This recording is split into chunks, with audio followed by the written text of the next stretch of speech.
Hello everyone, Dr. Victoria Scarbo here, speaking to you from the Seeds of Transformation Healing Center in Wareham, Massachusetts. I'm right outside the front door of my office. Today is Wednesday, the 7th of April.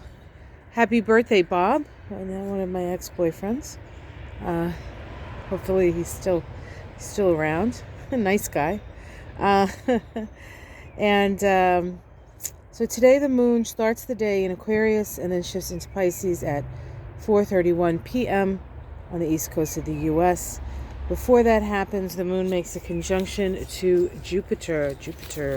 Of course, Jupiter expands all kinds of things. The other thing that's happening today is that, and this actually already happened, we had a conjunction between the Sun and Ceres. Ceres is Sun today is at 18 degrees of Aries, and that the conjunction to Ceres occurred at 18 degrees of Aries. Sorry, a little noisy this morning. But I'm going to walk you around a little bit. We can see that the grass is greening up, and we have some more daffodils coming up. I don't know if you can see, there's Buddha in the corner. There's some of Michael's crystals that he put out to charge up. I think he put those out in the full moon. They're still out there. But that's something you can do with your crystals, especially if you've had them inside with you during lockdown. You can put them in the sunlight and the moonlight. If you can put them outside, that's great. If that's not safe, then you can certainly put them in the sunlight or the moonlight. And you can rinse them off with a little salt water. Of course, salt water from the ocean is better, but unless you have a crystal that can't tolerate the water, the salt water, some crystals do disintegrate in salt water, so you have to know what you're dealing with. But most of the most common crystals do not have a problem with it, and it's not like it's going to stay there. You're just sort of cleansing it, and then of course rinse it off. Rinse the salt off if you can. You could always use sea salt, just that you can get from the grocery store. Add it to your water. Charge it up. So I want to take a look at the Sabian symbol, and I don't know what it is. I haven't looked at it yet. I have my book out here, so I'm going to try to read. And also, I'm going to try to read and have you take a look around the garden.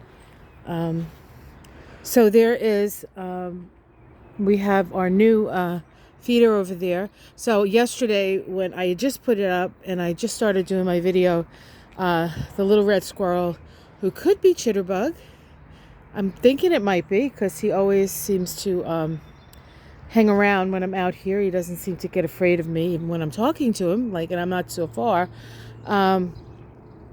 He was able to get quite a bit out of that feeder.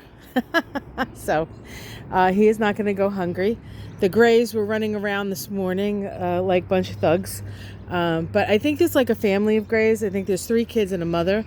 And the mother doesn't take any crap from him, but the kids really kind of run around all over the place. And I was saying to my husband, Michael, I was like, I don't remember ever seeing so many squirrels. And then I realized we had 2 giant German Shepherds, so they probably didn't feel too secure coming here. So without the German Shepherds and with the feeders that they easily got into, we kind of have a gang around here. But they'll find other places, and there's plenty of stuff on the ground, so I'm not worried about them. We did put a sun up there. Can you see the sun? We've had that sun for a long time. It got all rusted. Michael fixed it up, painted it again, and now we have the sun coming up. And the window there, we will get to Ceres in Aries, interestingly enough. The window, I don't know if you can see it, but there's a yin-yang symbol. That is actually the moon.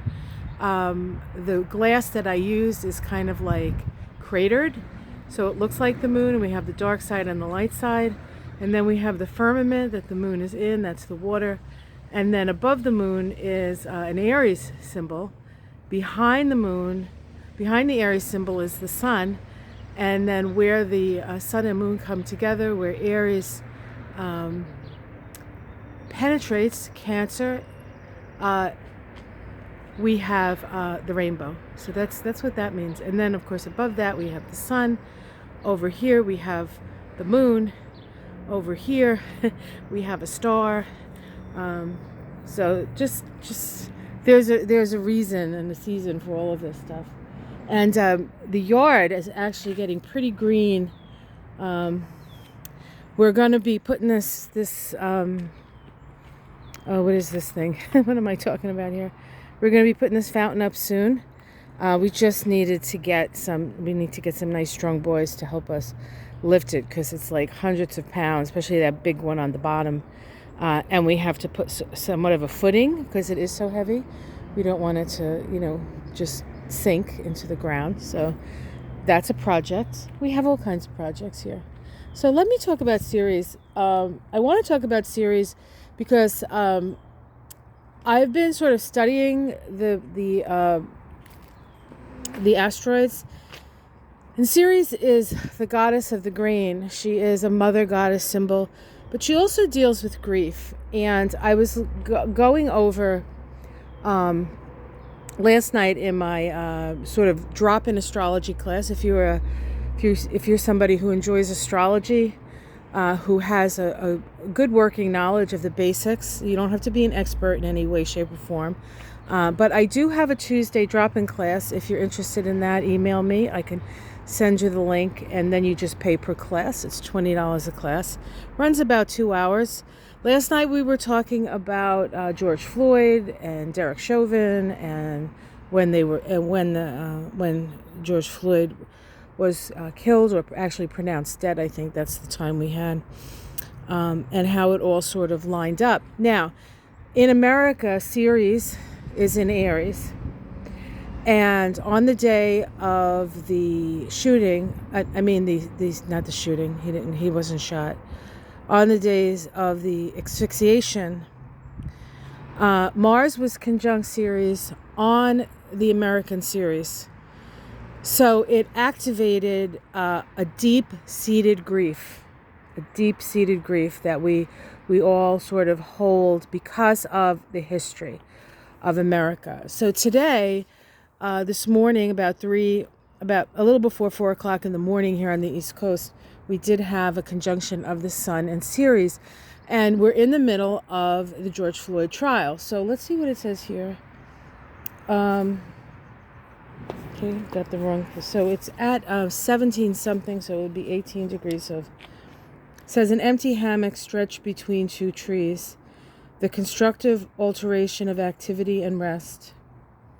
This symbol refers to the ability to balance our vitalistic activity and withdrawal from such activity and relaxation. To turn the page. I only have one hand here, guys. The owner of the hammock is active, but